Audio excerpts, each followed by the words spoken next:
quiet town where the shadows play, there's a little bookshop tucked away. During the day he wears a human face, the wolf from the lore in a cozy space.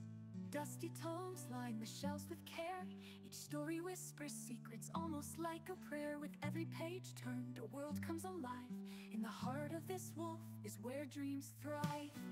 Oh, he howls at the moon when the night draws near, shedding his skin, no more need for fear. In his library deep, where the stories unfold, he speaks of magic, of legends untold.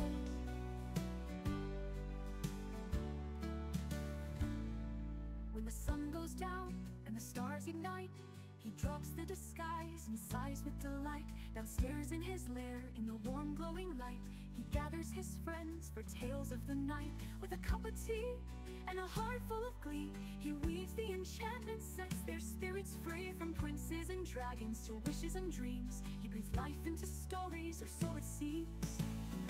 Oh, he howls at the moon when the night draws near, shedding his skin, no more need for fear.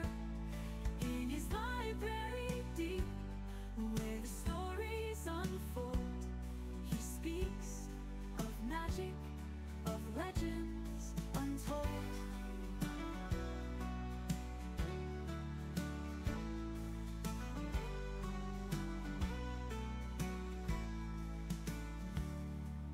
On Friday nights, the lanterns glow bright as he spins every tale. Hearts take flight with echoes of laughter and whispers of lore. In the wolf's gentle voice, they yearn for more. The essence of wonder wrapped in a spell. In the pages of stories, they lose themselves well. Oh, he howls at the moon when the night draws near, shedding his the night. With a cup of tea and a heart full of glee, he weaves the enchantment, sets their spirits free. From princes and dragons to wishes and dreams, he breathes life into stories, or so it seems. Oh, he howls at the moon when the night draws near, shedding his skin, no more need for fear. In his library deep, where the stories unfold, speaks of magic, of legends untold.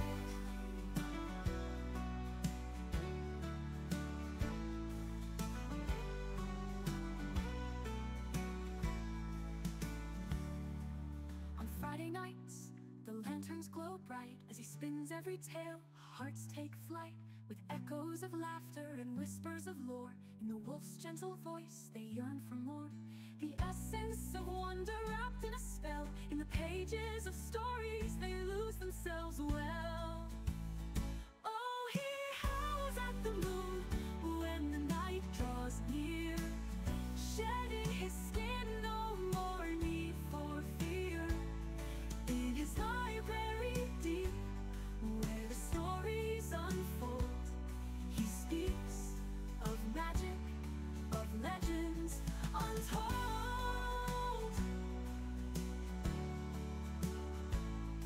So come gather round, let the stories begin. With the wolf's timeless charm, let the magic creep in. In this little bookshop under the night sky, the wolf shares his heart and the tales never die.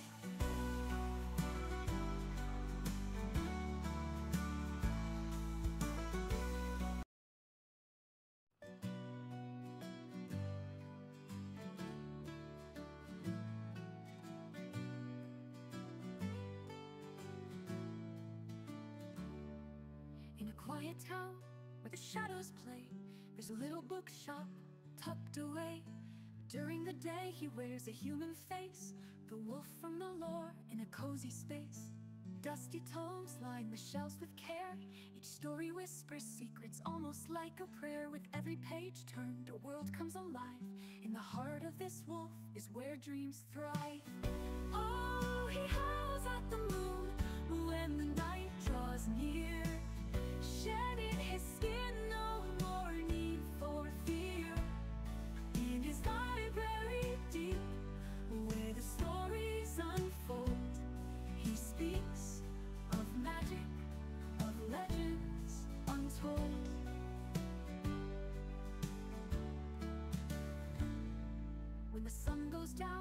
the stars ignite, he drops the disguise and sighs with delight.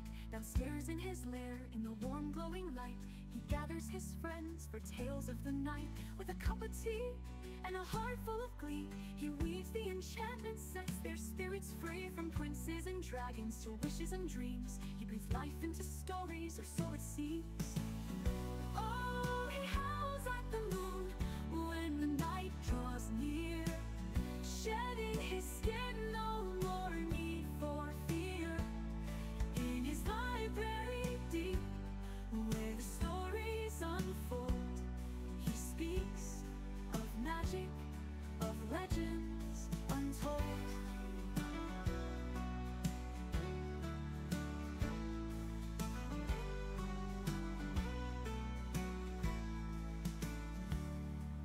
On Friday nights, the lanterns glow bright as he spins every tale. Hearts take flight with echoes of laughter and whispers of lore. In the wolf's gentle voice, they yearn for more. The essence of wonder wrapped in a spell. In the pages of stories, they lose themselves well. Oh, he howls at the moon when the night draws near, shedding his skin, no more need for fear. In his library deep, where the stories unfold, he speaks of magic, of legends untold.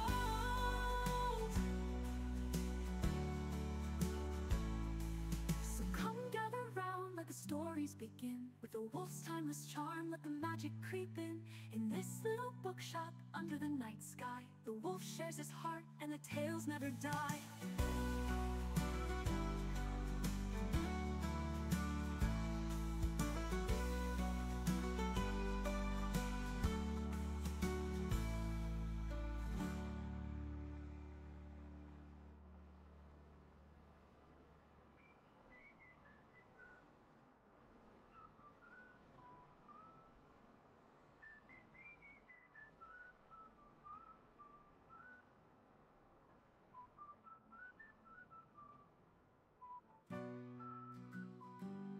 He speaks of magic untold. So come gather round, let the stories begin. With the wolf's timeless charm, let the magic creep in. In this little bookshop under the night sky.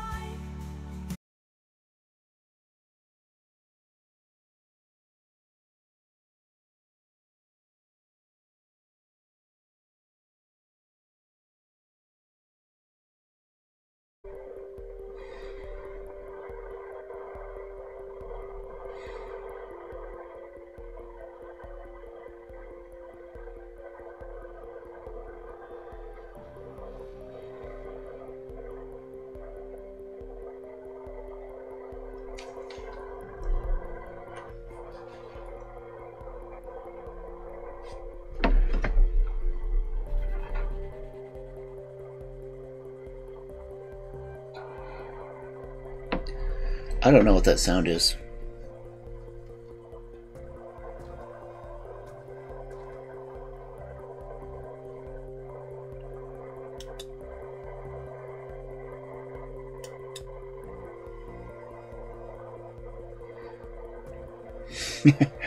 I would worry about that long cat, Guilty.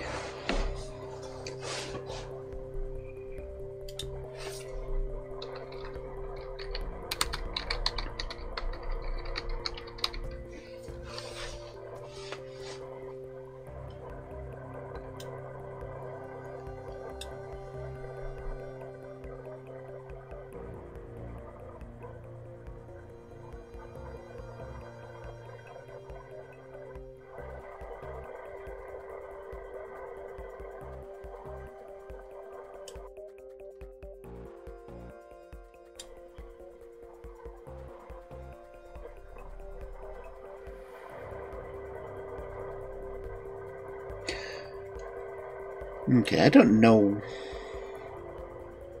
what is causing that sound.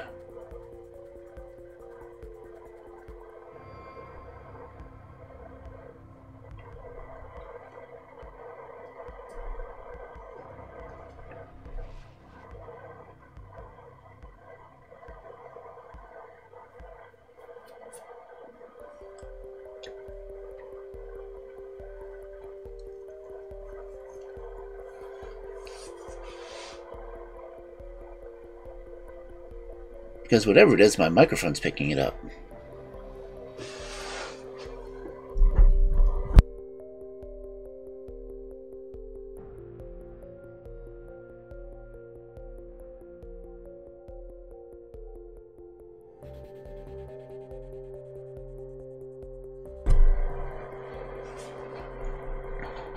Yeah, but I hear it and that bothers me. Especially when I don't know what's causing it.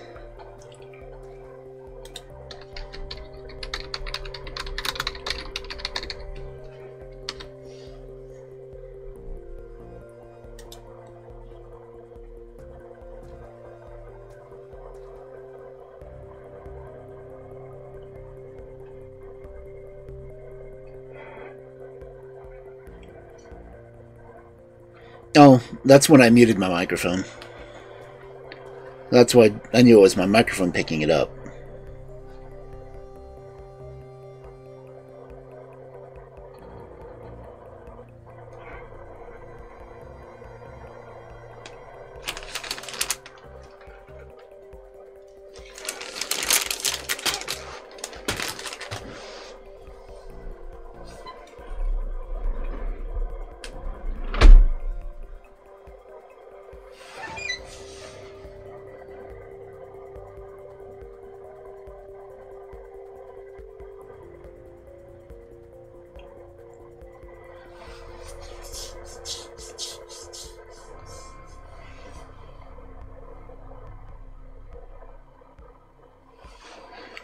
I don't hear anything around me causing it.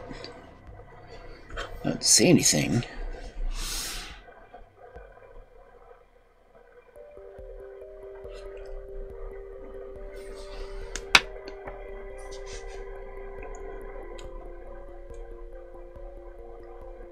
And I didn't hear it last night.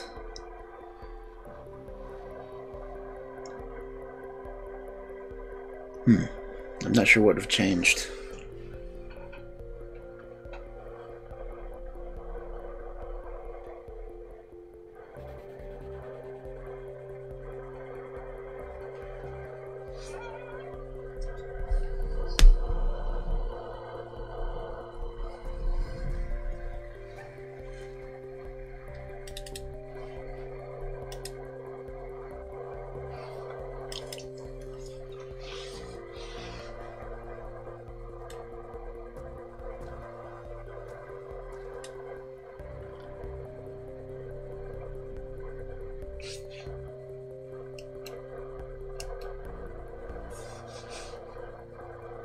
That is strange.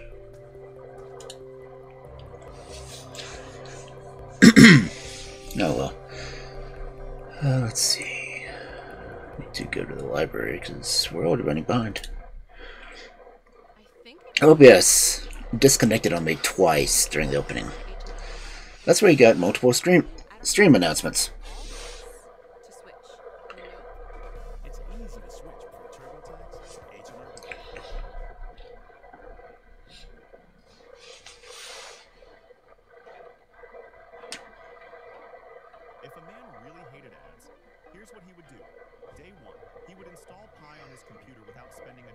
Okay, so it wasn't anything in that scene.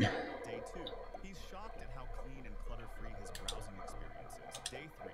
He can finally binge watch his favorite video websites without interruption because Pi works on websites on Chrome. Day 4. He decides to opt into Pi's rewards program, and he learns that he can get cashback rewards for seeing ads. Day 5. His life has improved 1,000 times because of the peace he gets from experiencing an ad-free internet. He decides he never wants to go back to life without Pi and tells all his friends and family to download it. See how Pi can improve your life today.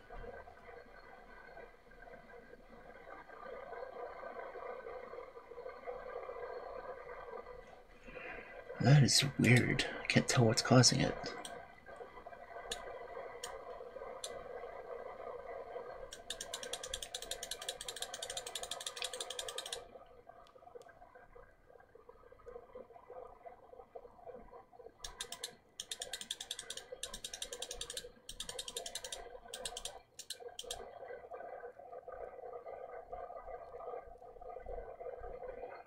No suppression's not doing anything at all.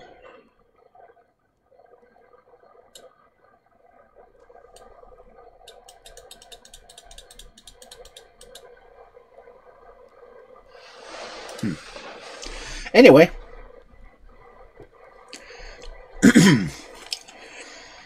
We're here to do fairy tales.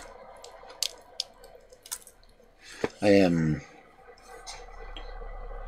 It's like 2/3 of the way through the Grey Fairy book.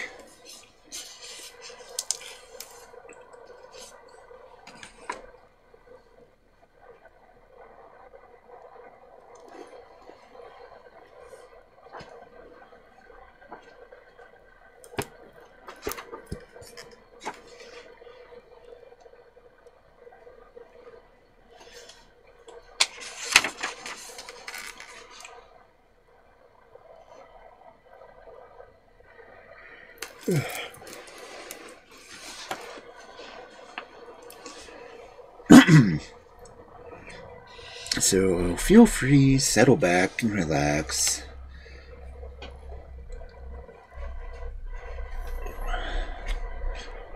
Open my bottle so I don't have to worry about going streaming.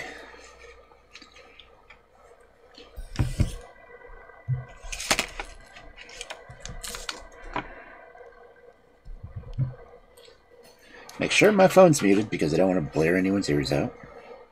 Especially since it's sitting right under my microphone.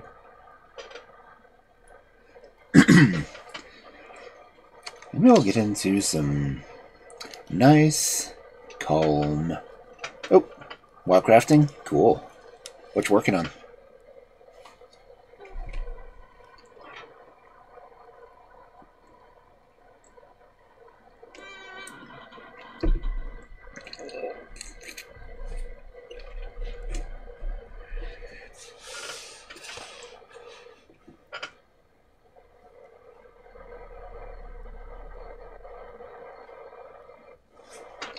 Ah, cool. Okay.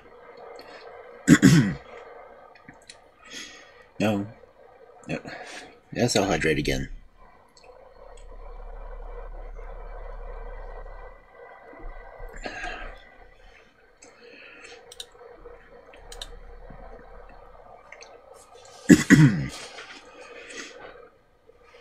And hydration leads into our first story.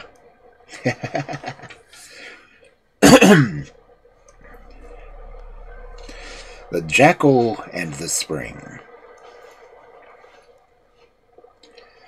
Once upon a time, all the streams and rivers ran so dry that the animals did not know how to get water. After a very long search, which had been quite in vain, they found a tiny spring, which only wanted to be dug deeper as to yield plenty of water. So the beasts said to each other, "Let us dig a well, and then we shall not fear to die of thirst." And they all consented, except the Jackal, who hated work of any kind, and generally got somebody to do it for him.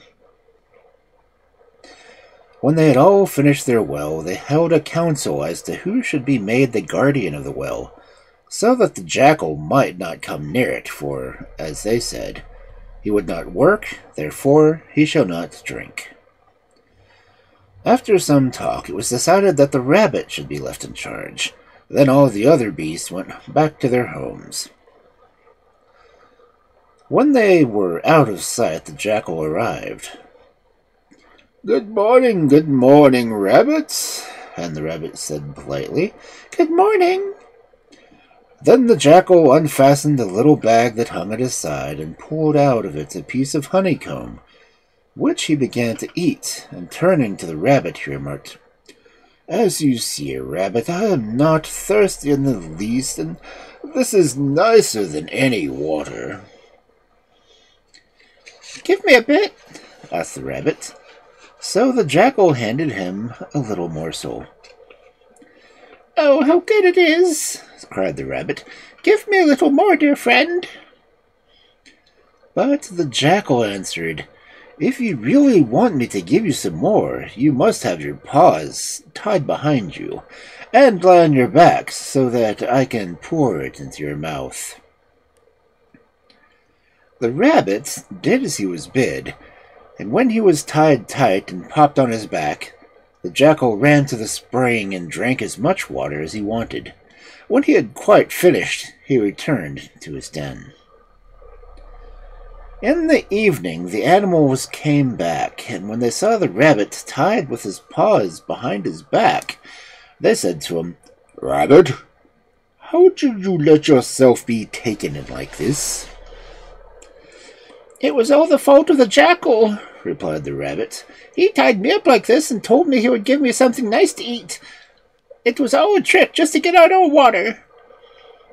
"Rabbit, you are no better than an idiot to have let the jackal drink our water when he would not help find it. Who shall be our next watchman? We must have somebody a little sharper than you." And a little hare called out, "I'll be watchman." The following morning the animals all went their various ways, leaving the little hare to charge the spring. When they were out of sight, the jackal came back. Good morning, little hare."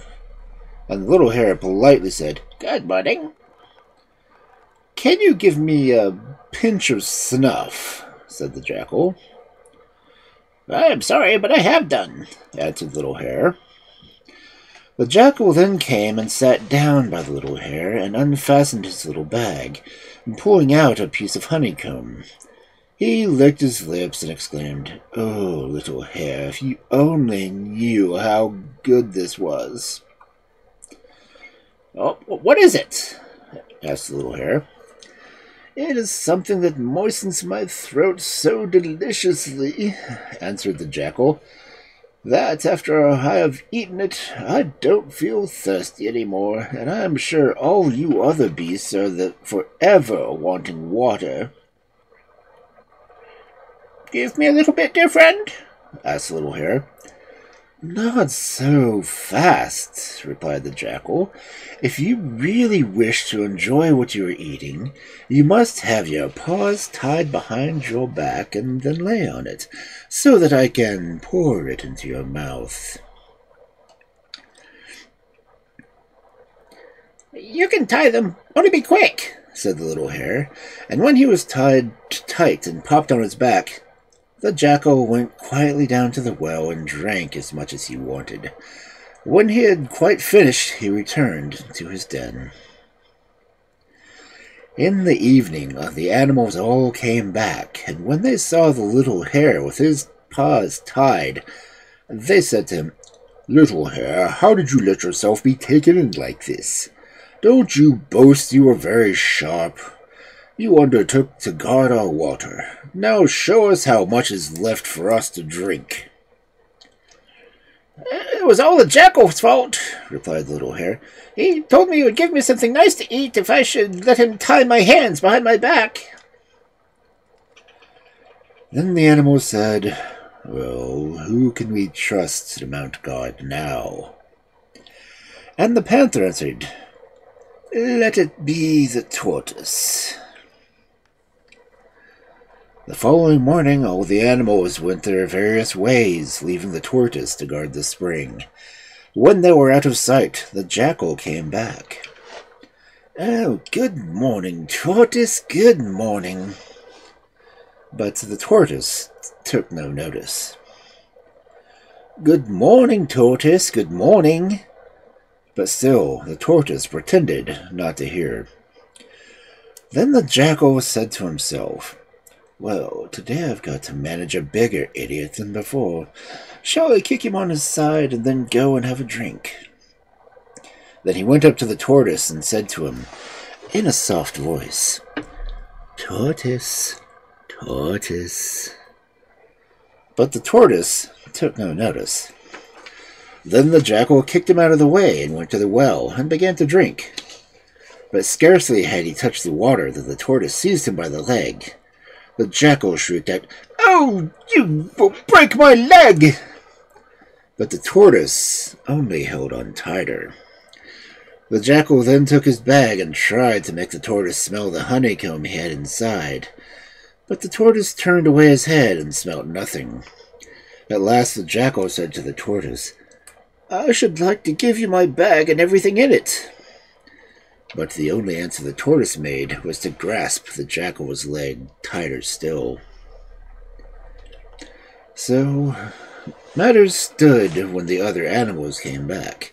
The moment he saw them, the jackal gave a violent tug and managed to free his leg, and then took to his heels as fast as he could. And all the animals said to the tortoise, "Well done, tortoise. You have proved your courage. Now we can drink well from our place in peace, and you have got better of that thieving jackal."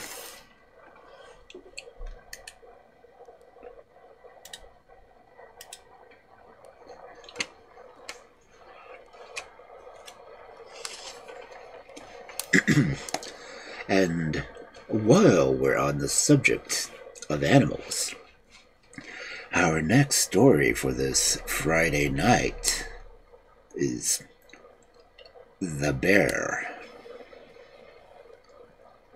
Once upon a time there was a king who had an only daughter. He was so proud and so fond of her that he was in constant terror that something would happen to her if she went outside the palace, and thus, owing to his great love for her, he forced her to lead a life of a prisoner, shut up within her own rooms. The princess did not like this at all, and one day she complained about it very bitterly to her nurse. Now, the nurse was a witch, although the king did not know it. For some time she listened and tried to soothe the princess, but when she saw that she would not be comforted, she said to her, "Your father loves you very dearly, as you know. Whatever you were to ask him, he would give you. The one thing he will not grant you is permission to leave the palace. Now, do what I tell you. Go to your father and ask him to give you a wooden wheelbarrow and a bear's skin. When you have got them, bring them to me, and I will touch them with my magic wand. The wheelbarrow will then move of itself, and you will take you at full speed wherever you want to go, and the bear's skin will make such a covering for you that no one will recognize you." So the princess did as the witch advised.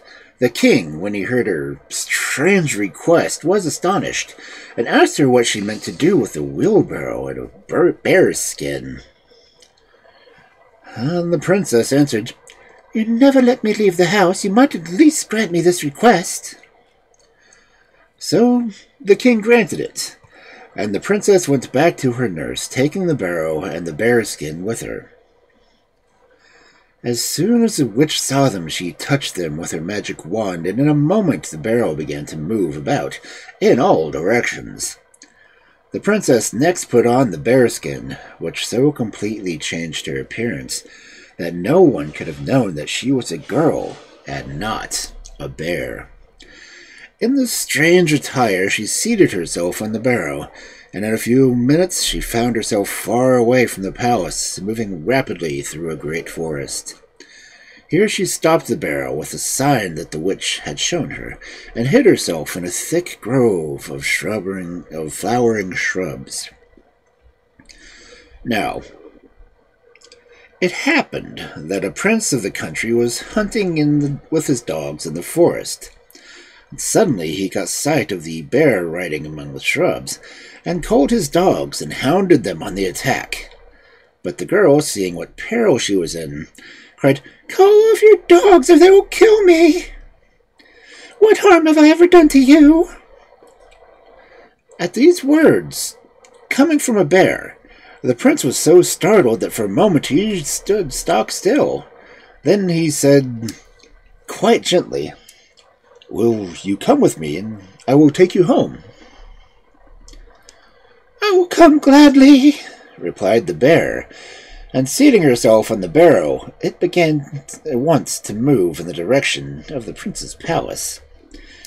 You may imagine the surprise of the prince's mother when he saw her son return, accompanied by a bear, who at once set about doing the housework better than any servant the queen had ever had. Now, it happened that there were great festivities going on in the palace of a neighboring prince, and at dinner one day the prince said to his mother, "This evening there is going to be a great ball, to which I must go." and his mother answered, "Go and dance and enjoy yourself." Suddenly a voice came from under the table where the bear had rolled itself as to its wont. "Let me come to the boat. I too would like to dance." But the only answer the prince made was to give the bear a kick and to drive it out of the room. In the evening the prince set off for the ball. As soon as he started, the bear came to the queen and implored to be allowed to go to the ball, saying that she would hide herself so well that no one would know that she was there. The kind-hearted queen could not refuse her. Then the bear ran out to her barrow, threw off her bearskin, and touched it with a magic wand that the witch had given her. In a moment the skin was changed into an exquisite ball dress woven out of moonbeams, and the wheelbarrow was changed into a carriage drawn by 2 prancing steeds. Stepping into the carriage, the princess drove to the grand entrance of the palace. When she entered the ballroom in her wondrous dress of moonbeams, she looked so lovely and so different from all the other guests that everyone wondered who she was, and no one could tell where she had come from. From the moment he saw her, the prince fell desperately in love with her, and all the evening he would dance with no one else but this beautiful stranger. Because princes. When the ball was over, the princess drove away in her carriage at full speed, for she wished to get home in time to change her ball dress into the bearskin and the carriage back into the wheelbarrow, before anyone discovered who she was. The prince, putting spurs to his horse, rode after her, for he was determined not to let her out of his sight. But suddenly a thick mist arose and hid her from him. When he reached his home, he could talk to his mother of nothing else but the beautiful stranger with whom he had danced so often, and with whom he was so much in love. And the bear, beneath the table, smiled to itself and muttered, "I am a beautiful stranger. Oh, how I have taken you in."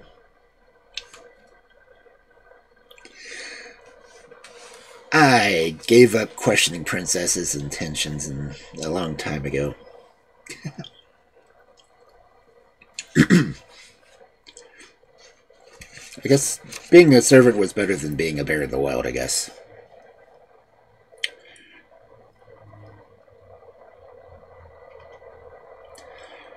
The next evening, there was a second ball, and, as you may believe, the prince was determined not to miss it, for he thought he would once more see the lovely girl, and dance with her, and talk to her, and make her talk to him, for at the first ball she had never opened her lips.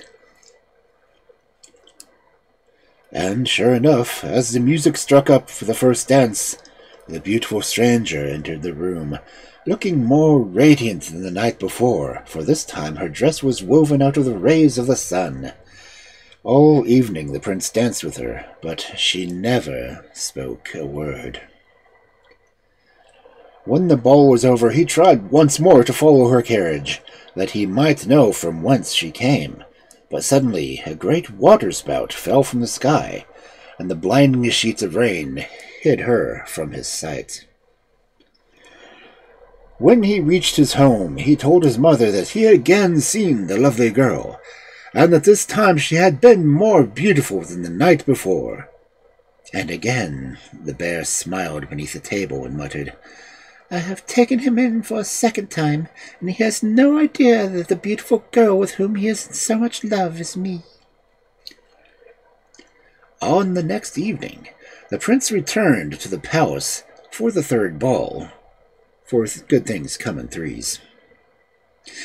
And the princess went too, and this time she changed her bearskin into a dress woven out of the starlight, studded all over with gems, and she looked so dazzling and so beautiful that everybody wondered at her, and said that no one so beautiful had ever been seen before.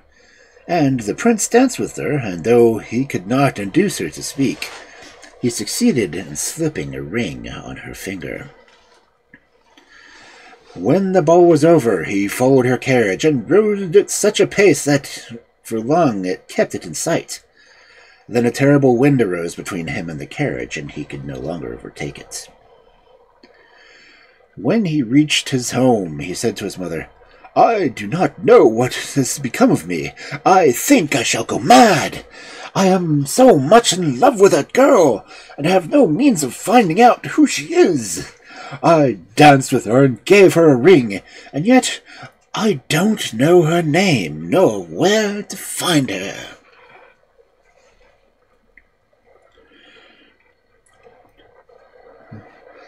Then the bear laughed beneath a table and muttered to itself. And the prince continued, "I am tired to death. Order some soup to be made for me, but I won't want that bear to meddle with it. Every time I speak of my love, the brute mutters and laughs, and seems to mock me. I hate the sight of that creature."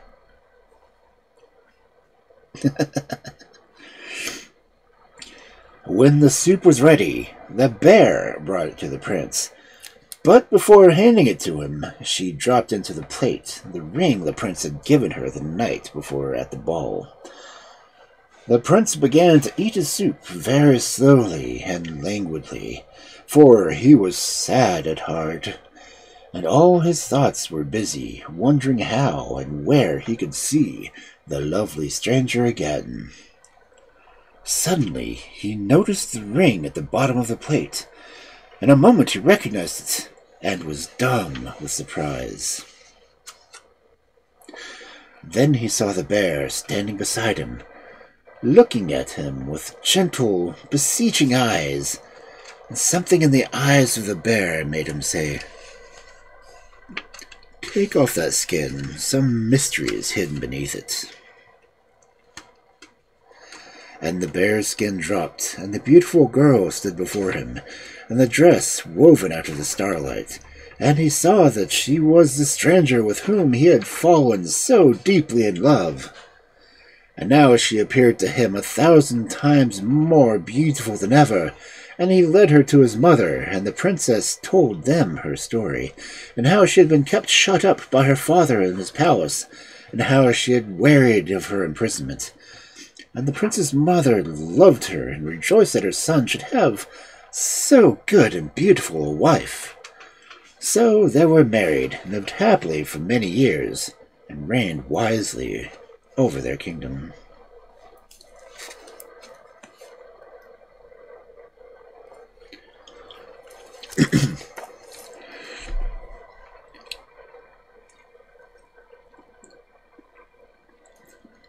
Okay, so I guess being a servant in someone else's castle dressed in a bearskin is better than being a prisoner in your own home? I guess that kind of makes sense.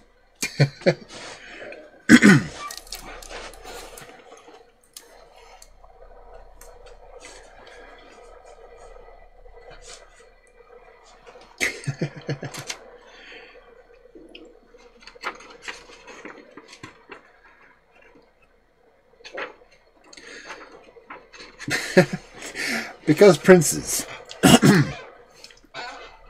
And I'm pretty sure the bearskin would have had to have been padded.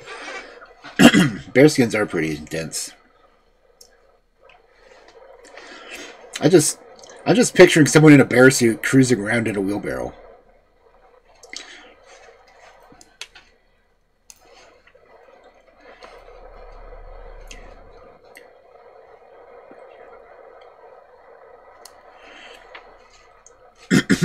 Anyway.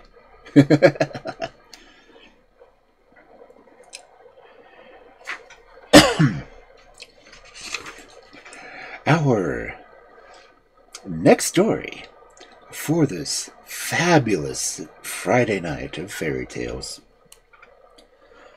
The Sunchild. Once there was a woman who had no children, and this made her very unhappy. So she spoke one day to the Sunball, saying, "Dear Sunball, send me only a little girl now, and when she is 12 years old, you may take her back again." Soon after this, the Sunball sent a little girl, whom the woman called Latiko, and watched over her with great care until she was 12 years old. Soon after that, while Latiko was away one day gathering herbs, the Sunball came to her and said, "Latiko, when you go home, tell your mother that she must bethink herself of what she promised me." Then Latiko went straight home and said to her mother, "While I was gathering herbs, a tall, fine gentleman came to me and charged me to tell you that you should remember what you promised him."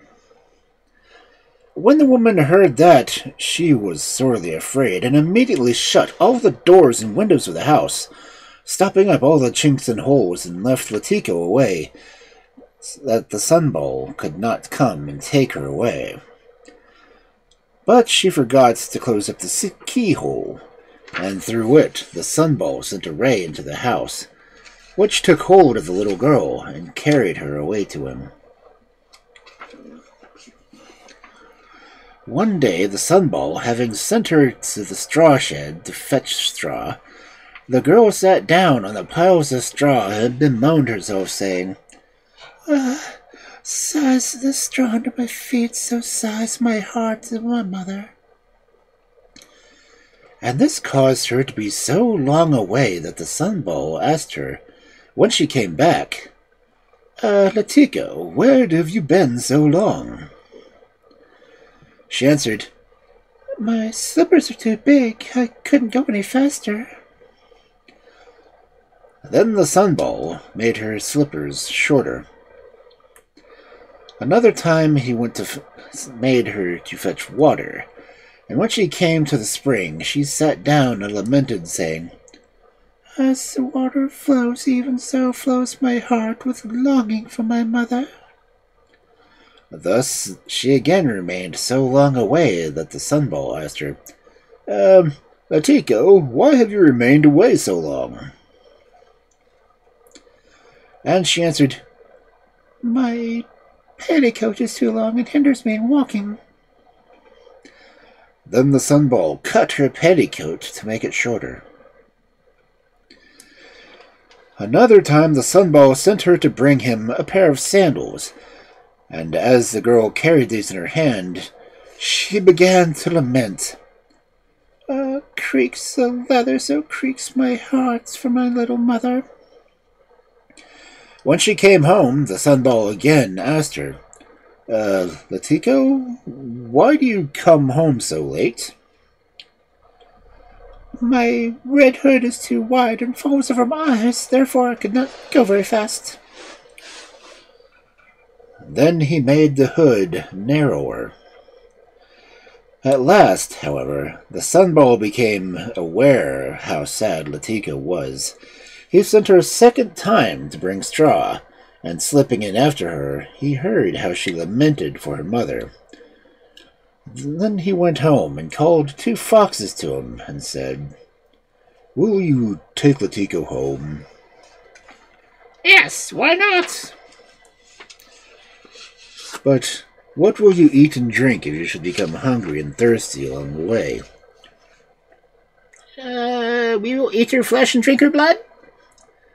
When the Sunball heard that, he said, "You are not suited for this affair." Then he sent them away and called 2 hares to him and said, "Will you take Latiko home to her mother?" "Yes, why not?" "What will you eat and drink if you should become hungry and thirsty by the way?" We will eat grass and drink from streamlets." "Then take her and bring her home." Then the hares set out, taking Latiko with them, and because it was a long way to her mother's home, they became hungry by the way. Then they said to the little girl, "Climb this tree, dear Latiko, and remain here till we have finished eating." So Latiko climbed the tree, and the hares went grazing. It was not long after, however, before Lamia came under the tree and called out, Let it go, let it go. Come down and see what beautiful shoes I have on. Oh, my shoes are much finer than yours. Calm down. I am in a hurry, for my house is not yet swept. Go home and sweep it then, and come back when you're ready. Then the Lamia went away and swept her house, and when she was ready she came back and called out, Let it go, come down and see what a beautiful apron I have. Oh, my apron is much finer than yours. If you will not come down, I will cut down the tree and eat you. Do so, then eat me. Then the Lamia hewed with all her strength at the tree, but could not cut it down.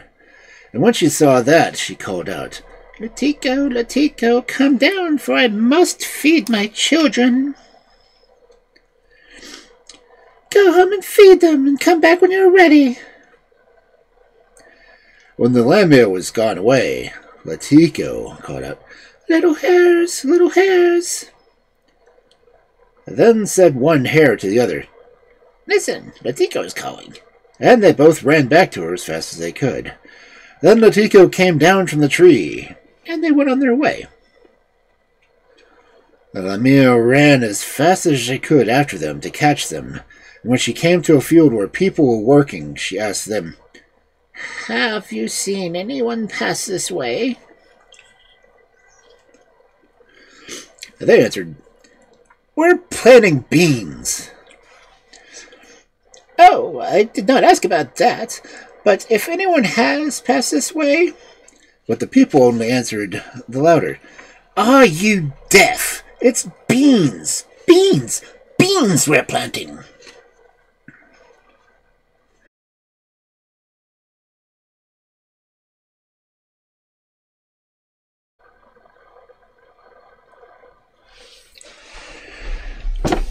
What the fuck?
I can't tell if I'm live or not.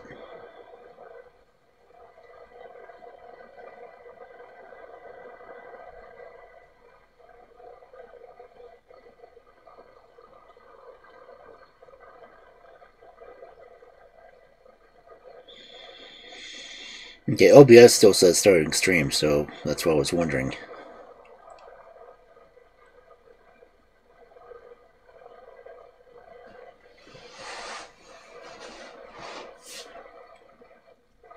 This is the third time OBS has disconnected itself tonight.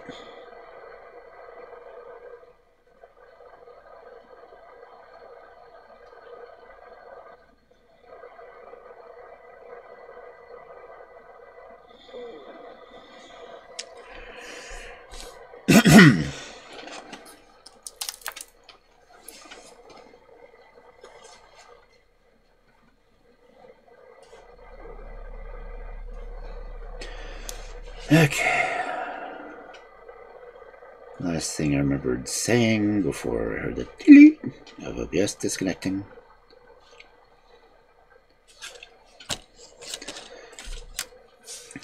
But the people only answered louder. "Are you deaf? It's beans! Beans! Beans that we're planting!"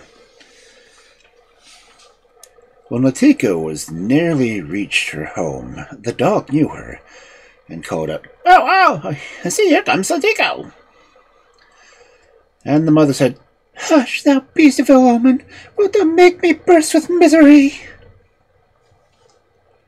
Next, the cat on the roof saw her and called out, "Meow, meow, I see, here comes Latiko."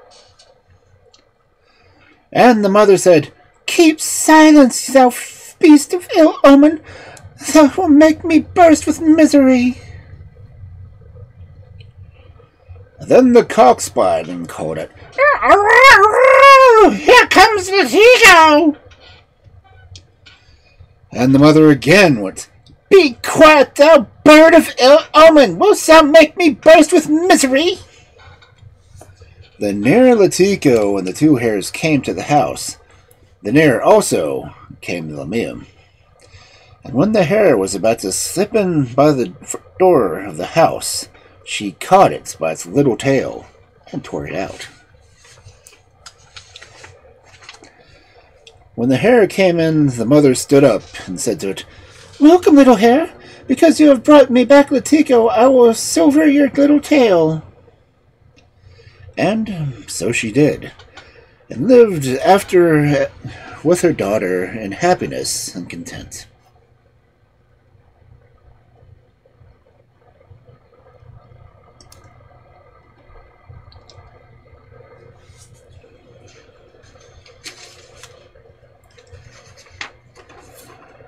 I don't know why OBS is being a pain again.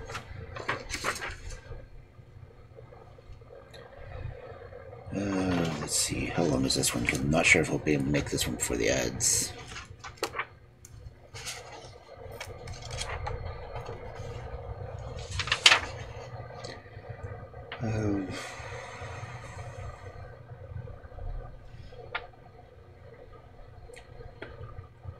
Yeah, the Daughter of Buk Ettemsuch is 12 pages long. Yeah, I don't think I can get that one in the time, so I'm going to go ahead and do the break now, and then I'll come back and start that one.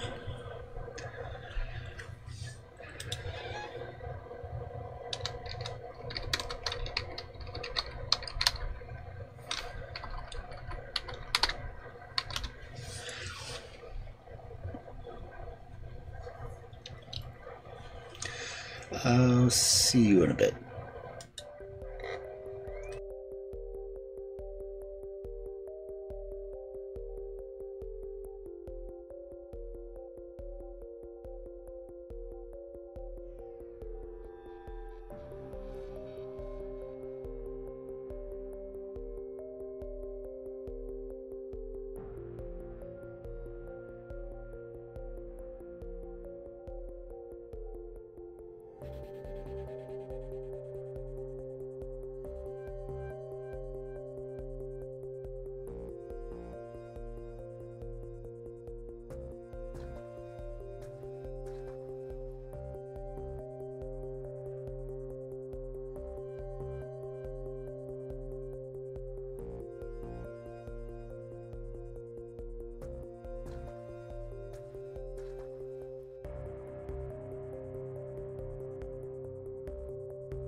Look at that sleeping cat. Just all curled up.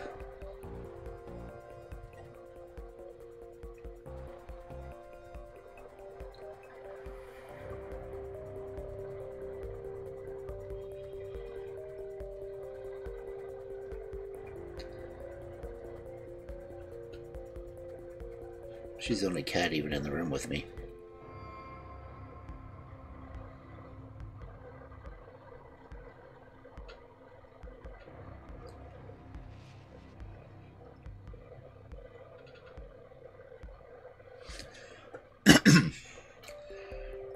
But anyway.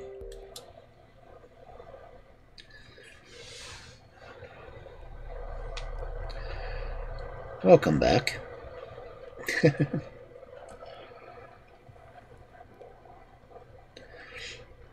She's such a cute little fur ball.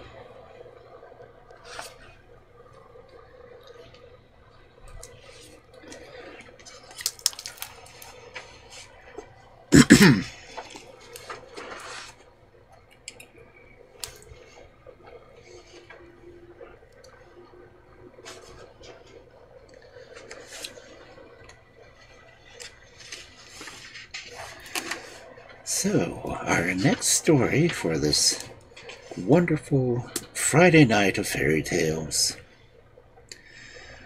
One that I will probably mispronounce the names multiple times.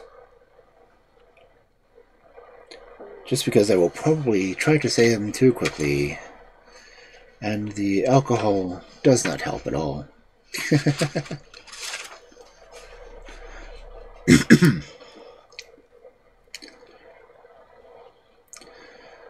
The Daughter of Buk Ettemsuch. Once upon a time there lived a man who had 7 daughters. For a long time they dwelt quite happily at home together. Then one morning the father called them all before him and said, "Your mother and I are going on a journey, and as we do not know how long we may be away, you will find enough provisions in the house to last you for 3 years. But see you do not open the door to anyone until we come home again." "Very well, dear father," replied the girls. For 2 years they never left the house or unlocked the door. But one day, when they washed their clothes, they were spreading them out on the roof to dry.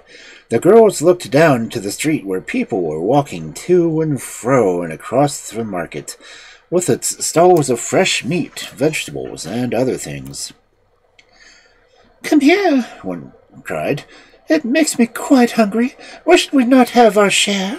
Let one of us go to the market and buy meat and vegetables."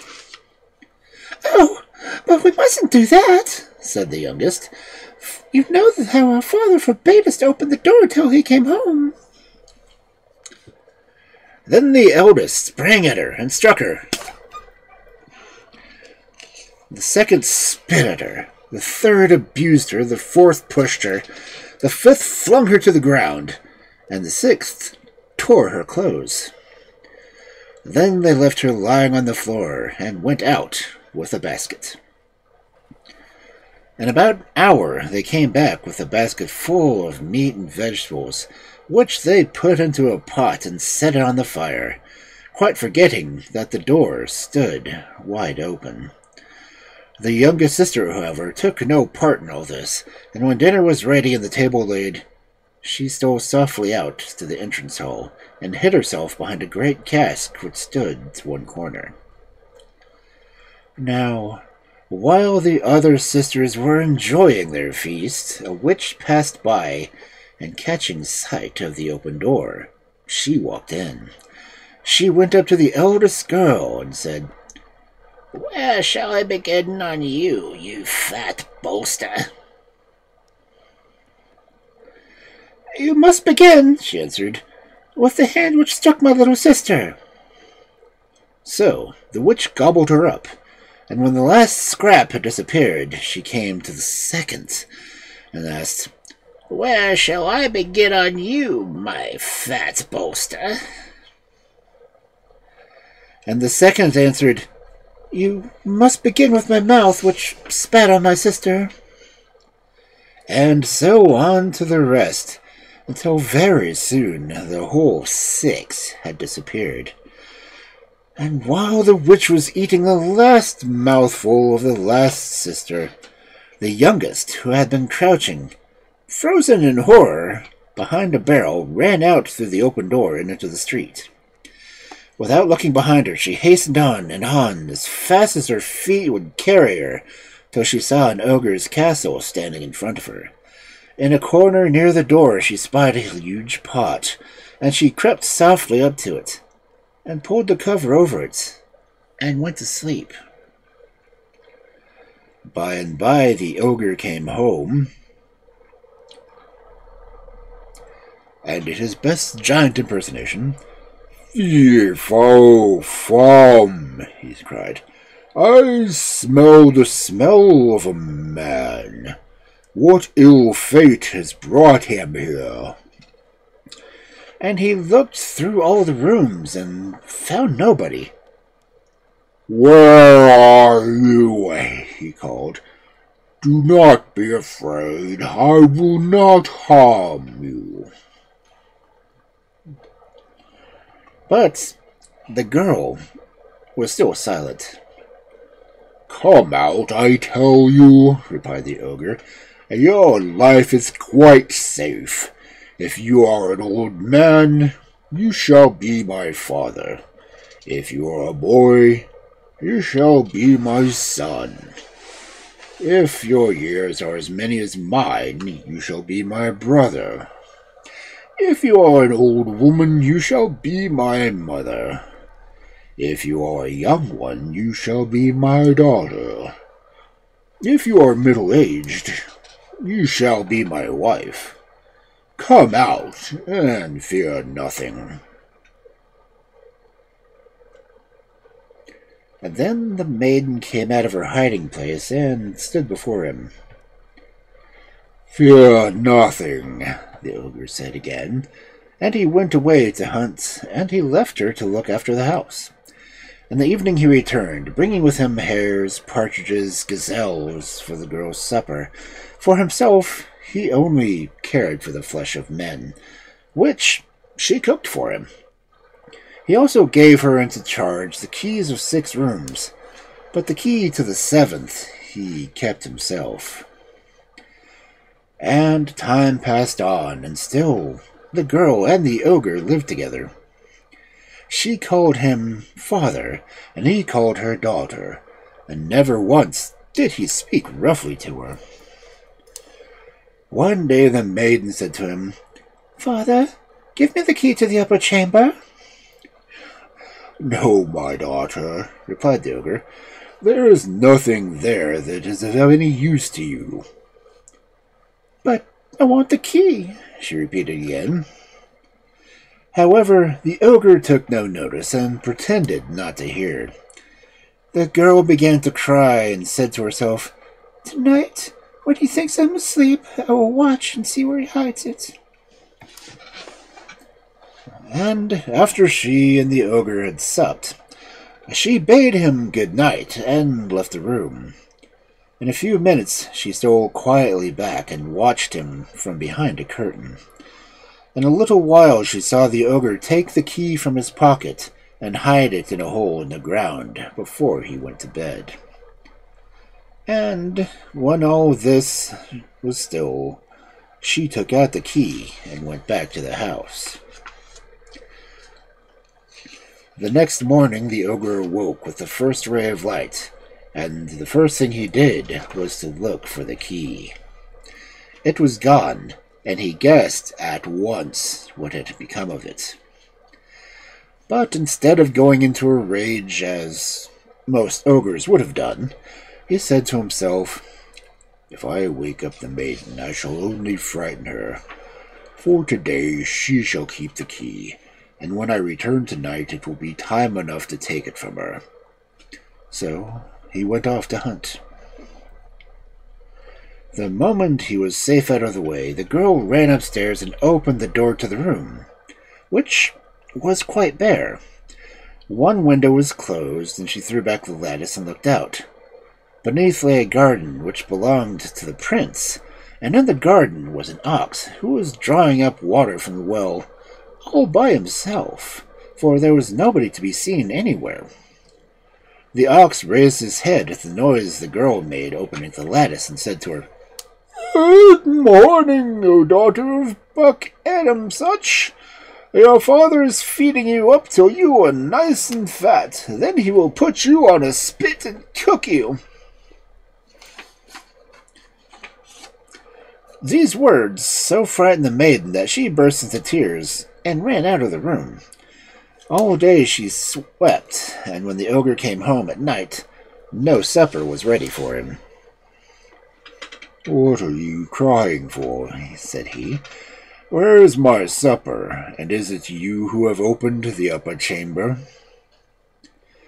"Yes, I opened it," answered she. "And what did the ox say to you?" "He said, 'Good morning, O daughter of Buk Ettemsuch. Your father is feeding you up until you are nice and fat, and then he will put you on a spit and cook you.'" "Well, tomorrow you can go to the window and say, 'My father is feeding me up until I'm nice and fat, but he does not mean to eat me. If I had one of your eyes I could use for a mirror and look at myself from behind.'"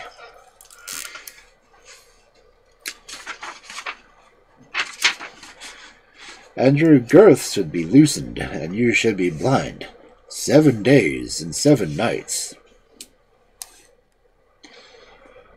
"All right," replied the girl, and the next morning, when the ox spoke to her, she answered him as she had been told, and he fell straight down upon the ground, and lay there 7 days and 7 nights. But the flower garden withered, for there was no one to water them. When the prince came into his garden, he found nothing but yellow stalks, and in the midst of them the ox was laying. With a blow from his sword he killed the animal, and turning to his attendants he said, "Oh, go and fetch another ox." And they brought in a great beast, and he drew the water out of the well, and the flowers revived, and the grass grew green again. Then the prince called his attendants, and they went away. The next morning the girl heard a noise from the water wheel, and she opened the lattice and looked out the window. "Good morning, O daughter of Buk Ettemsuch," said the new ox. "Your father is feeding you up to be nice and fat, and then he will put you on a spit and cook you." And the maiden answered, "My father is feeding me up until I'm nice and fat, but he does not mean to eat me. If I had one of your eyes, I would use it for a mirror and look at myself before you and behind. And your girth should be loosened, and you should be blind, 7 days and 7 nights. Directly she uttered these words, the ox fell to the ground and lay there for 7 days and 7 nights. Then he arose again to draw water from the well. He had only turned the wheel once or twice when the prince took a look at its head to visit the garden and see how the new ox was getting on. When he entered, the ox was working busily, but in spite of that the flowers and grass were dried up. And the prince drew his sword and rushed at the ox to slay him, as he had done the other. But the ox fell on his knees and said, "My lord, only spare my life. Let me tell you what had happened." "How? What happened?" asked the prince. "My lord, a girl looked at the window and spoke a few words to me, and I fell to the ground. For 7 days and 7 nights I lay there, unable to move. But, oh my lord, it was not given to us twice to behold such beauty as hers." "Oh, that is a lie," said the prince. "An ogre dwells there. It is likely that he keeps a maiden in his upper chamber." "Why not?" replied the ox. "But if you come here tomorrow at dawn and hide behind that tree, you will see her for yourself." "So I will," said the prince. "And if I find out that you have not spoken the truth, I will kill you." Because princes.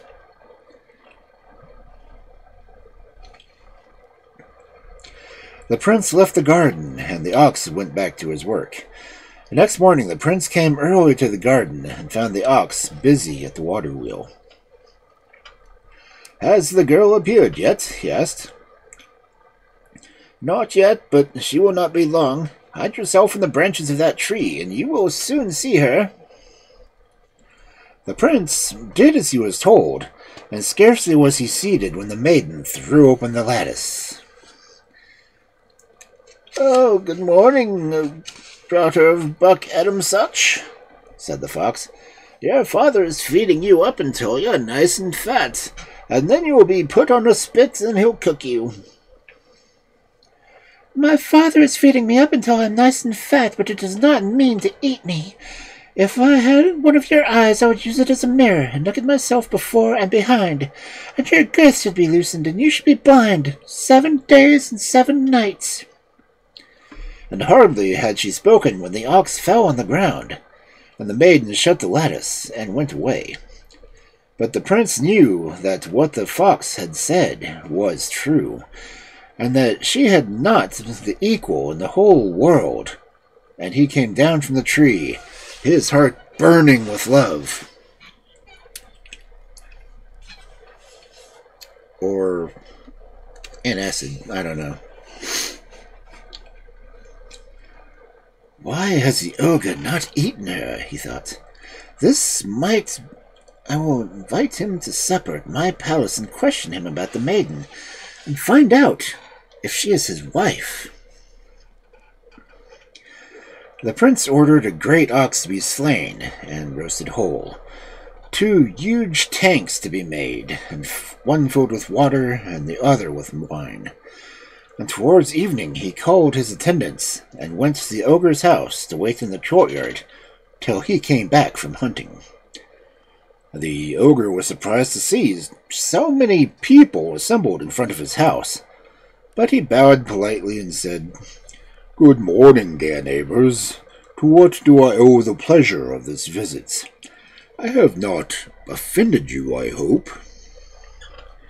"Oh, certainly not," answered the prince. "Then," continued the ogre, "what has brought you to my house today for the first time?" "We should like to have supper with you," said the prince. "Well, supper is ready, and you are welcome," replied the ogre, leading the way into the house, for he had had a good day, and there was plenty of game in the bag over his shoulder. The table was quickly prepared, and the prince had already taken his place, when he suddenly exclaimed, "After all, but Ettemsuch, suppose you come to supper with me." "Where?" "In my house. I know all's ready." "But it is so far off. Why not stay here?" "Oh, I will come another day, but this evening I must be your host." So the ogre accompanied the prince and his attendants back to the palace. After a while, the prince turned to the ogre and said, "It is as a wooer I appear before you. I seek a wife from an honorable family." "But I have no daughter," replied the ogre. "Oh, yes you have. I saw her at the window." "Well, you can marry her if you wish," he said. So the prince's heart was glad as he and his attendants rode back with the ogre to his house. And as they parted, the prince said to his guest, "You will not forget the bargain we have made." "I am not a young man, and never break my promises," said the ogre, and went in and shut the door. Upstairs he found the maiden, waiting till he returned to have her supper, for she did not like eating by herself. "I've had my supper," said the ogre, "for I have been spending the evening with the prince." "Where did you meet him?" asked the girl. Oh, we're neighbors and grew up together. But tonight I promised that you should be his wife. I don't want to be any man's wife, she answered, but this was only a pretense, for her heart was too glad. Next morning, early came the prince, bringing with him bridal gifts and splendid wedding garments to carry the maiden back to his palace. But before he let her go, the ogre called her to him and said, "Be careful, girl. Never speak to the prince. When he speaks to you, you must be dumb unless he answers, 'By the head of Buk Ettemsuch.' Then you may speak." "Very well," answered the girl. They set out, and when they reached the palace, the prince led his bride to the room he had prepared for her and said, "Speak to me, my wife." But she was silent, and by he left her, thinking that perhaps she was shy. The next day the same thing happened, and the next. At last he said, "Well, if you won't speak, I shall go and get another wife who will." And he did. Princes. Now when the new wife was brought to the palace, the daughter of Buk Ettemsuch rose and spoke to the ladies who had come to attend her second bride. "Go and sit down. I will make ready the feast." And the ladies sat down, as they were told, and waited. The maiden sat down too and called, "Come here, firewood." And the firewood came. "Come here, fire." And the fire came and kindled the wood. "Come here, pots." "Come here, oil." And the pot and the oil came. "Get into the pot, oil." And, as she said, the oil did. When the oil was boiling, the maiden dipped all her fingers in it, and they became 10 fried fishes. "Come here, oven," she cried next, and the oven came. "Fire, heat the oven." And the fire heated it. And when it was hot enough, the maiden jumped in, just as she was, with her beautiful silver and gold dress and all her jewels. In a minute or two, she had turned into a snow-white loaf that made your mouth water. Said the loaf to the ladies, "You can eat now. Do not stand so far off." But they only started and stared at each other, speechless in surprise. "What are you staring at?" asked the new bride. All these wonders," replied the ladies. "You call these wonders?" she said scornfully. "I can do that too." And she jumped straight into the oven, and was burnt up in a moment. Then they all ran to the prince and said, "Come quickly, your wife is dead." "Well, bury her then," he returned. "But why did she do it? I'm sure I said nothing to make her throw herself into an oven." Accordingly, the burnt woman was buried, but the prince would not go to the funeral, as all his thoughts were still with the wife who would not speak to him. The next night he said to her, "Dear wife, are you afraid that something dreadful will happen if you speak to me? If you persist in being dumb, I shall be forced to get another wife." The poor girl longed to speak, but dread of the ogre kept her silent. And the prince did as he had said, and brought a fresh bride into the palace. And when she and her ladies were seated in state, the maiden planted a sharp stake in the ground, and sat herself down comfortably on it, and began to spin.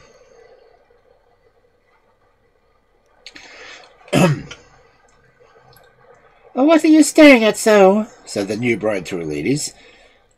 "Do you think this is anything wonderful? Why, I can do as much myself." "Oh, I'm sure you can't," they said, too surprised to be polite. Then the maid sprang off the stake and left the room.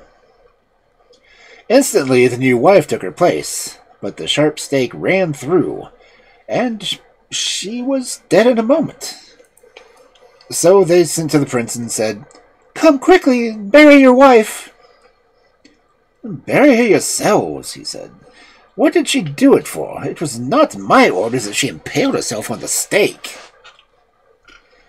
So they buried her. And in the evening the prince came to the daughter of Buk Ettemsuch and said to her, "Speak to me, or I shall have to take another wife." But she was afraid to speak to him. The following day the prince hid himself in the room and watched. And soon the maiden woke and said to the pitcher and to the water jug, "Quick, go down to the spring and bring me some water. I'm thirsty." And they went. But as they were filling themselves at the spring, the water jug knocked against the pitcher and broke off its spout.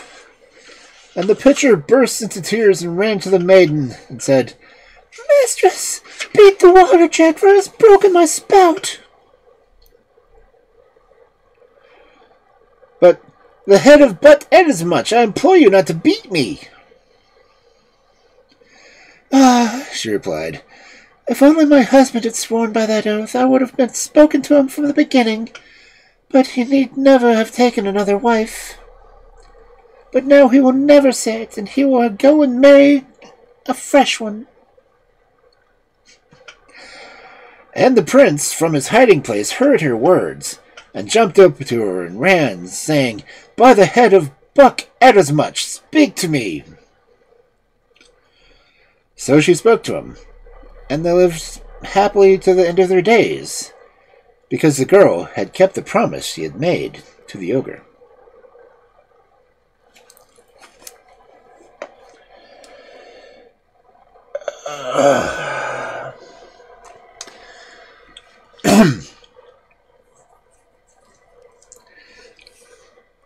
What?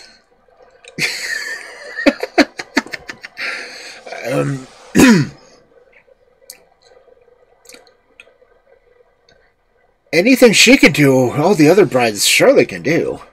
She sat on a stake and spun.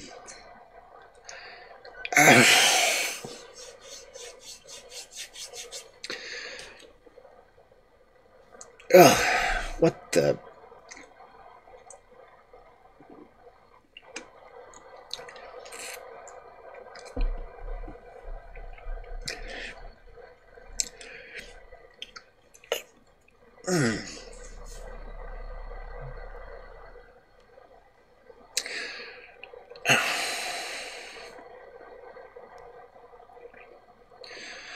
Now, that story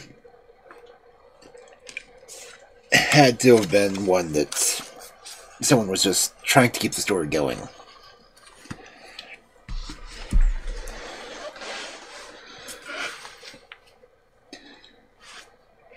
It had so many archetypes listed in it.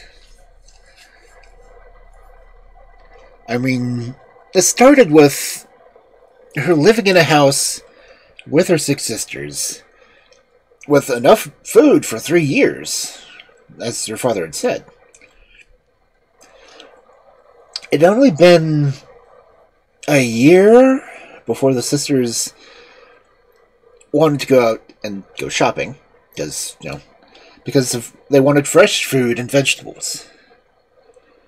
What did they have stored to live on in the first place? Because that's like rations for 3 years. That would have been an entire basement full of food. And after a year, they wanted to go and get something fresh. They abused the youngest sister and left her there and went out and bought food and everything. And then they came back, and because they forgot to close the door, a witch came in and ate all of them. And the girl just runs away. Okay, so that's one story. Then becoming the daughter of an ogre. That's another story entirely. And then it switches over to... That's like the 7 key issue. That's another story. And then the prince having a garden that was kind of forbidden. And her cursing the ox by regular words.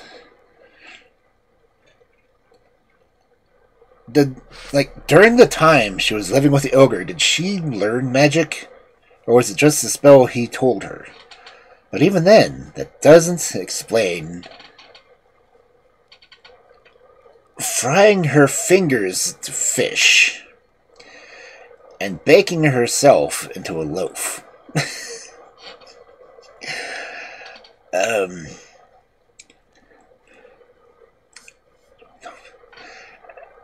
And then the next day, with wife, technically number 3, sitting on a sharpened stake and spinning.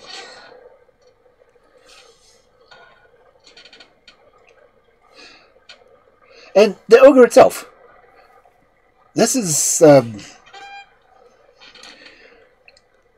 I read the story a couple of weeks ago. Where there's a castle in the desert that he was taking care of the girl, and he would go off hunting every day, bring back her regular meat and human meat because it's the only thing he would eat. Or at least he had a preference for it. But she was still cooking it all. It's just...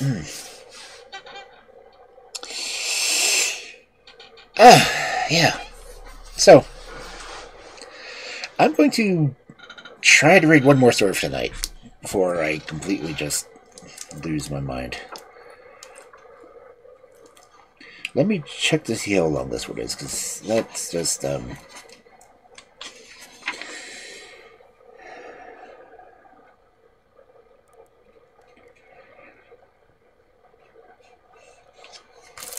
okay. This one's another one that I feel that I've read before.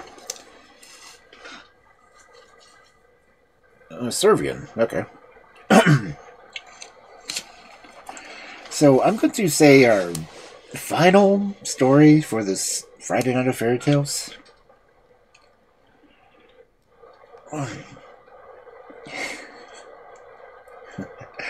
Laughing Eye and Weeping Eye, or the Limping Fox. Once upon a time, there lived a man whose right eye always smiled, and whose left eye always cried. And this man had 3 sons. 2 of them were very clever. The third one, well, was an idiot. Now, these 3 sons were very curious of the peculiarities of their father's eyes, and as they could not puzzle out the reason for themselves, they determined to ask their father why he did not have eyes like, normal people. So the eldest of the 3 went one day to his father's room and put the question straight out. But instead of answering, the man flew into a fearful rage and sprang at him with a knife. Needless to say, the young fellow ran away in terrible fright and took refuge with his brothers, who were waiting anxiously for the result of the interview. "You had better go yourselves," was all the reply that he got, "and see if you fare any better." Upon hearing this, the second son entered his father's room, only to be treated in the same manner as his brother, and back he came telling the youngest, the fool of the family, that it was his turn to try his luck. Then the youngest son boldly marched up to his father and said to him, "My brothers would not let me know what the answer you had given to the question, but now, do tell me why your right eye always smiles and your left eye always weeps." As before, the father grew purple with fury and rushed towards his son with a knife. But the simpleton didn't step a stir. He knew that he really had nothing to fear from his father. "Ah, now I see who is my true son," exclaimed the old man. "The others are mere cowards, and as you have shown me that you are brave, I will satisfy your curiosity. My right eye always laughs because I'm glad to have a son like you. My left eye weeps because a precious treasure has been stolen from me, and I had in my garden a vine that yielded a ton of wine every hour. Someone managed to steal it, so I weep for its loss." The simpleton returned to his brothers and told them of their father's loss, and they made up their minds to set out at once in search for the vine. They traveled together until they came to a crossroads where they parted, the two elder ones taking one road, and the simpleton the other. "Oh, thank goodness we've got rid of that idiot," exclaimed the two elder. "Now let us have breakfast." And they sat down by the roadside and began to eat.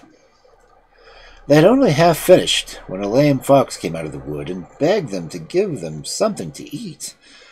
But they jumped and chased it off with the sticks, and the poor fox limped away on 3 pads.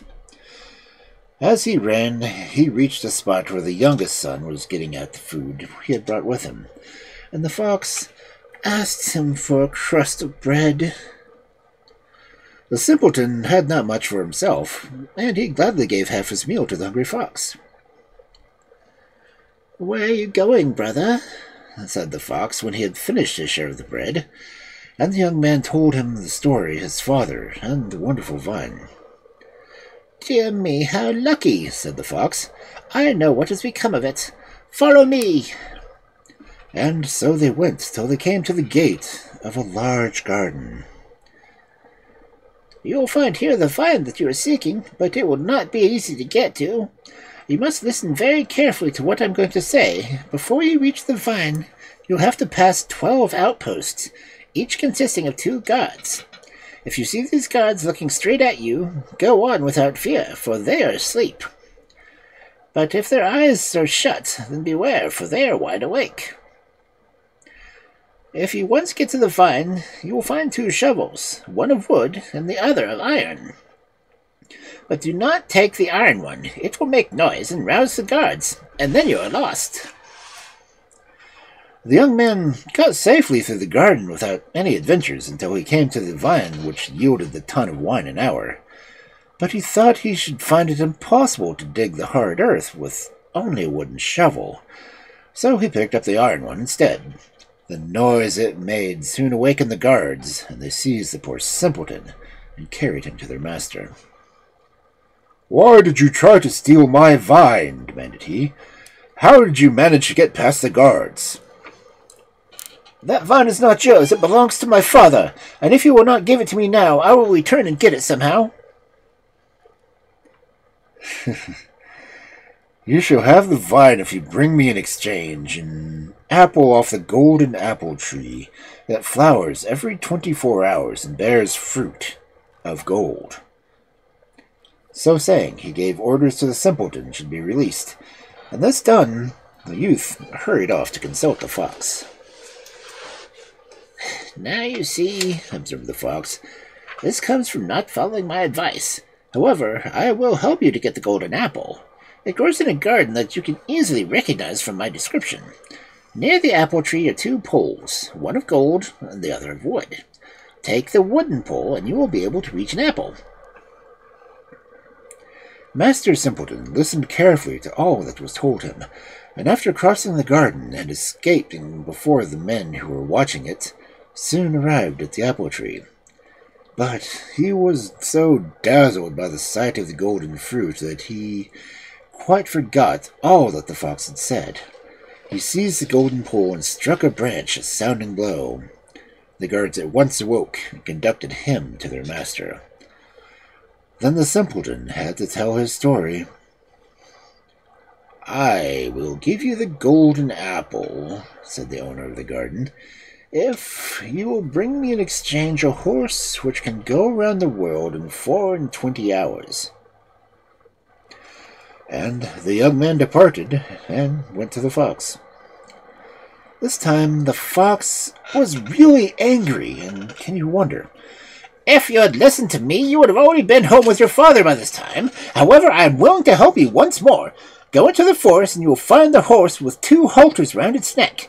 One is of gold, the other of hemp. Lead him by the hempen halter, or else the horse will begin to neigh, and it will set off the guards. Then all is over for you. So, Master Simpleton searched until he found the horse, and was struck dumb by its beauty, as if he weren't dumb already. "What?" he said to himself. "Put the hempen halter on an animal like that? Not I, indeed."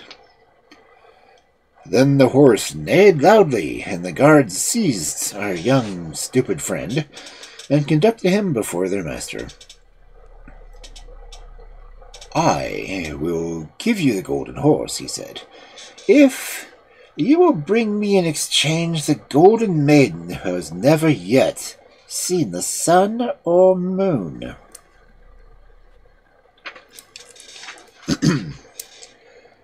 "But if I am to bring the golden maiden, you must lend me the golden steed through which to seek her." "Ah," replied the owner of the horse, "but who will undertake that, should you never come back?" "I swear on the head of my father," answered the young man, "that I will bring back either the maiden or the horse." And he went away to consult the fox. Now the fox, who was always patient and charitable to other people's faults, led him to the entrance of a deep grotto, where stood the maiden, all of gold and as beautiful as day. He placed her on his horse and prepared to mount. "Are you not sorry," said the fox, "to give such a lovely maiden in exchange for the horse?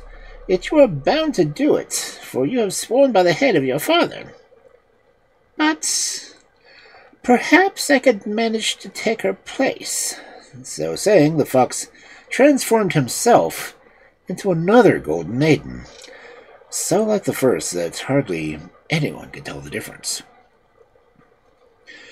The simpleton took her straight to the owner of the horse, who was enchanted by her.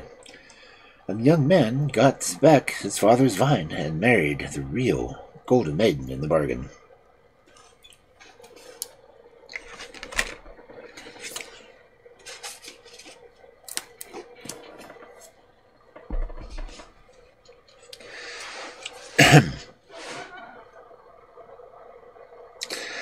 That's another one that shares similarities with a lot of stories. Like the youngest brother being the idiot.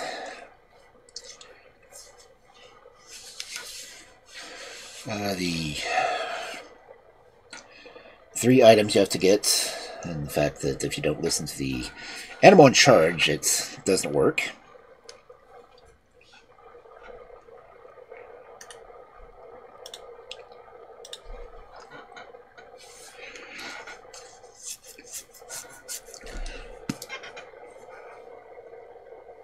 I really need to start categorizing all these things on YouTube.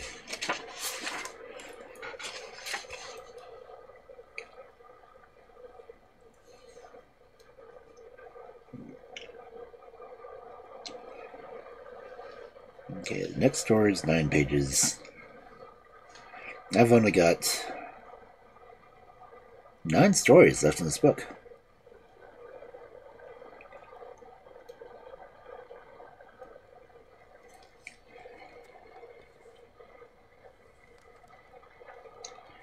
So that might give me 2 more weeks. Then I'll have to go to the next color.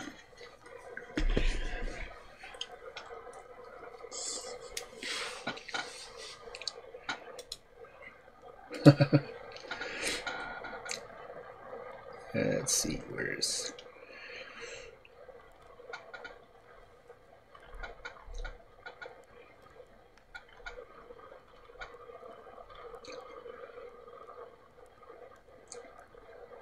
Oh, do I not have a... I know I've got a timer for it. I don't have a separate command.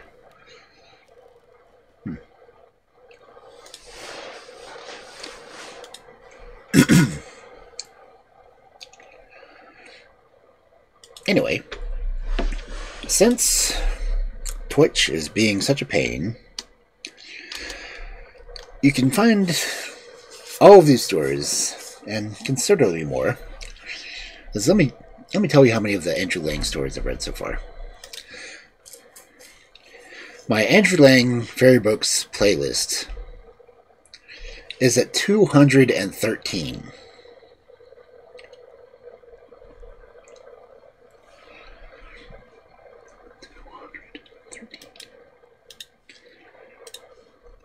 Now, mind you, the playlist itself is only the stories. If you want to hear all my criticisms, you would have to look at the Friday Night Fairy Tales playlist.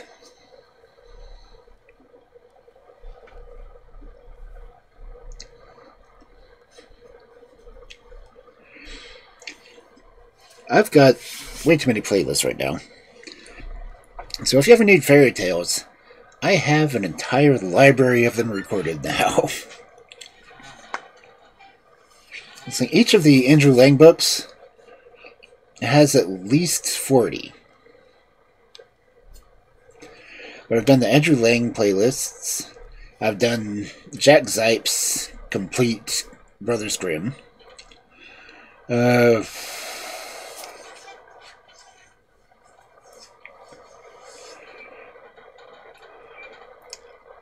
I've got Anderson and Moore's Norwegian Tales completely read.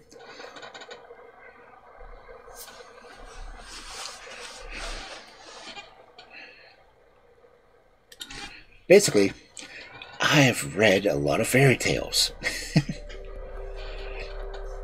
And I've literally been doing this for 3 years now, just with the fairy tales. Because I started doing the Friday Night Fairy Tales as an idea back on Valentine's Day in 2022.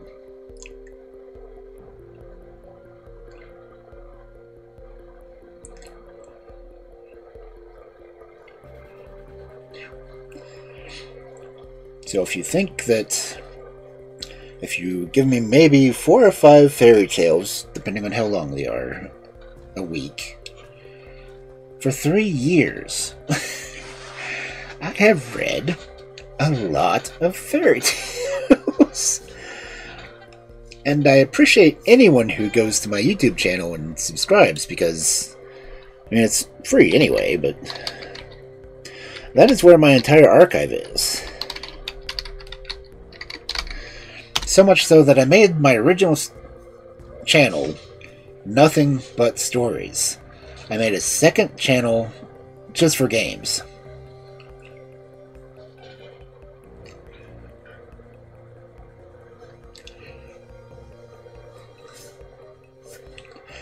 And if I could get verified for it, I would have a third channel where I would read essentially kids' safe stories. Because the regular fairy tales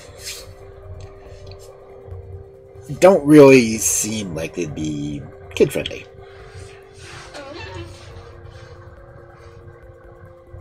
Just like I've got 9 of the Wizard of Oz books that I need to get done. I've only recorded 3 of them. But I didn't even stream those, I just recorded them.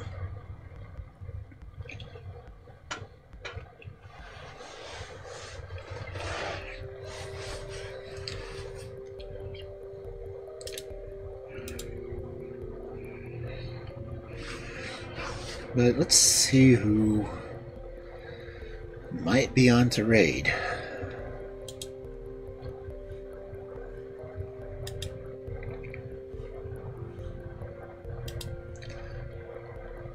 Unless anyone has any ideas, because I'm always open for ideas. I mean, I made it a point redeem, but I don't think I've ever had anyone redeem it.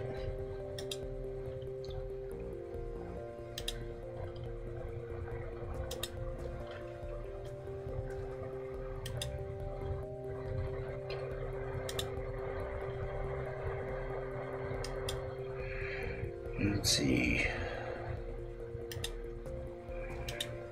Micah went back to playing Elden Ring.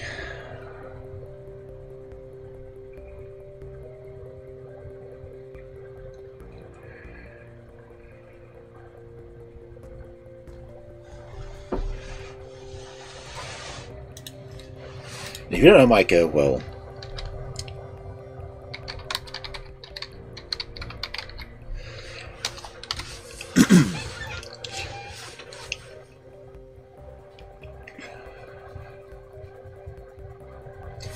feel free to give the snake a follow.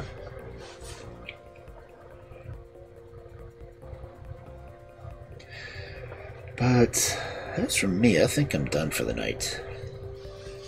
I'm gonna figure out how I can edit all the videos for tonight since they just kept skipping around. In fact, OBS still says starting stream.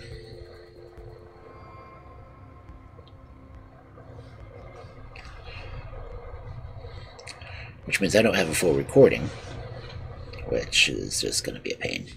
But anyway.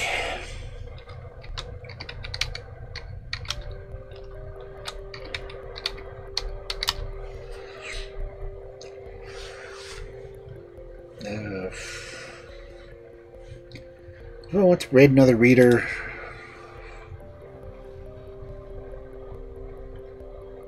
Is anyone reading? Yep, I saw she woke up. Which means she'll probably come over and start clawing me soon.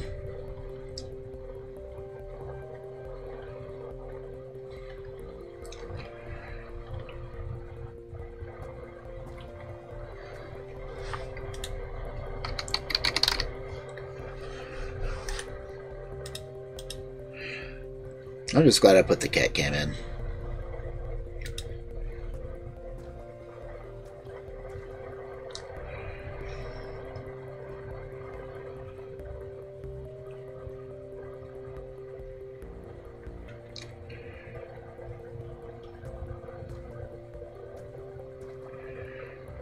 Okay. I don't know any of the people reading and writing right now.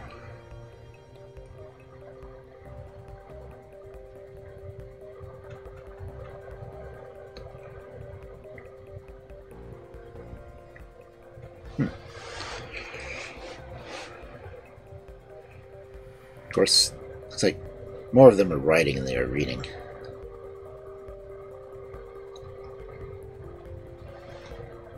I have no idea what Frankenstein Volume 2 would be.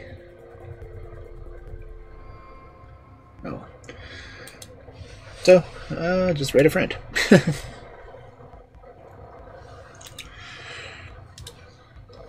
Let's read Micah.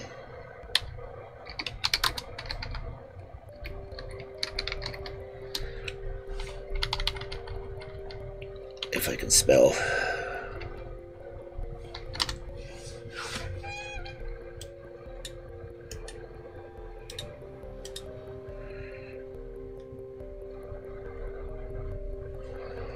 And I'll hopefully see you for the next stream. Have a good night.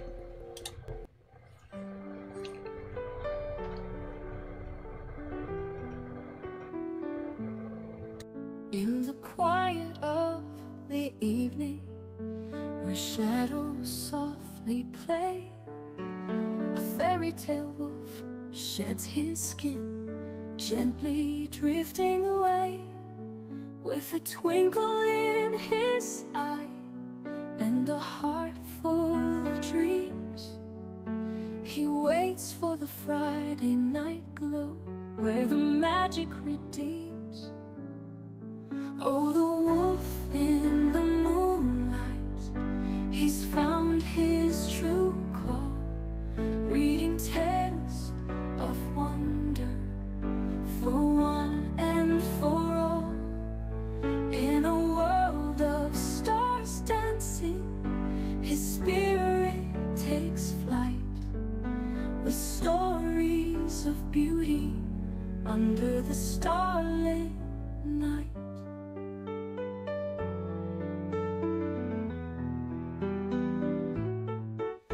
He picks up a book, the pages worn and wise.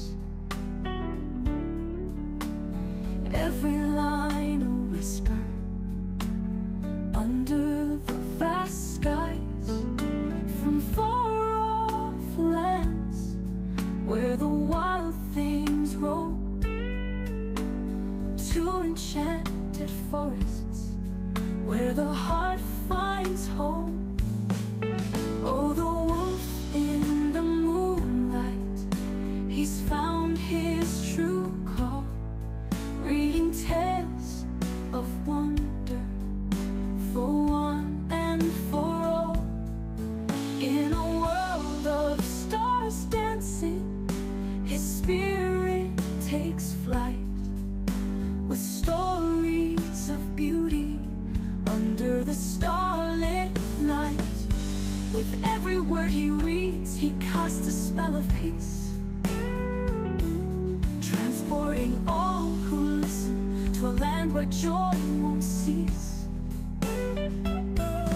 For in these fairy tales, amidst the laughter and tears, the wolf finds his solace